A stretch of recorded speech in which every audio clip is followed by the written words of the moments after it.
Ian Gordon. I'm Dental Director of Riverdale Healthcare, which is a corporate group of practices largely operating in the North Yorkshire and North East. I've been a dentist since 1984, established a number of dental practices before joining with Riverdale a couple of years ago. Been always committed to developing high quality surgeries, equipping them well, and as air conditioning became available, that was something that we looked at very early on as something that would make life a lot easier for our clinicians. The obvious problem with air conditioning was keeping surgeries at an ambient temperature for working during a normal summer. The problem became acute at the beginning of the COVID pandemic. I was invited to join a webinar about air purification and how in South Korea they dealt with the SARS-1 pandemic by using air filtration, air purification to get back to normal much earlier than had perhaps been expected. And I was really interested in that whole technology.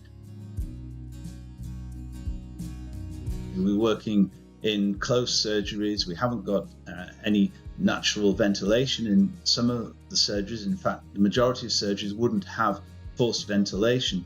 At one time, there was advice coming from Public Health England that you couldn't use the air conditioning in the surgery, which, on top of wearing gowns and additional masks and visors, was actually making operating even more uncomfortable.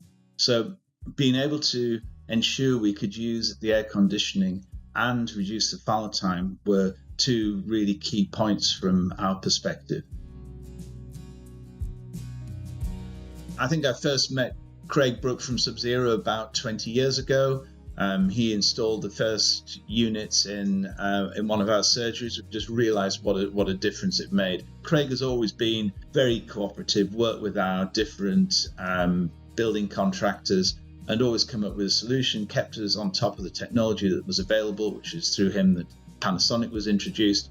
It seemed to me to be logical to have an air conditioning system that was designed with some air filtration, air purification built into it, so that there was little doubt as to whether it could be used as part of the air cleaning and the air filtration that we were trying to achieve.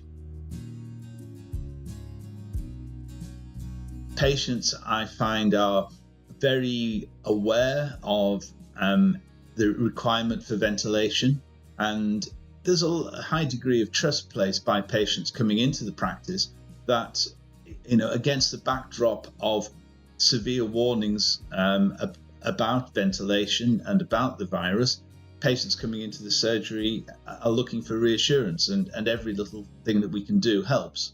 I'd always recommend air conditioning in a dental surgery and wouldn't like to have to work without it. Now, I would just ask somebody to ask themselves the question, why wouldn't you add this additional benefit? If you're going to invest in air conditioning, even if it adds a little bit of additional cost, it's all adding to your ability to say to inspectors such as the CQC that you've gone as far as you possibly can to try and mitigate for any spread of virus or any respiratory infections within the surgery. So, it's worth, if there is a slight price premium for this, then why not pay for that just to help with the mitigation of risk?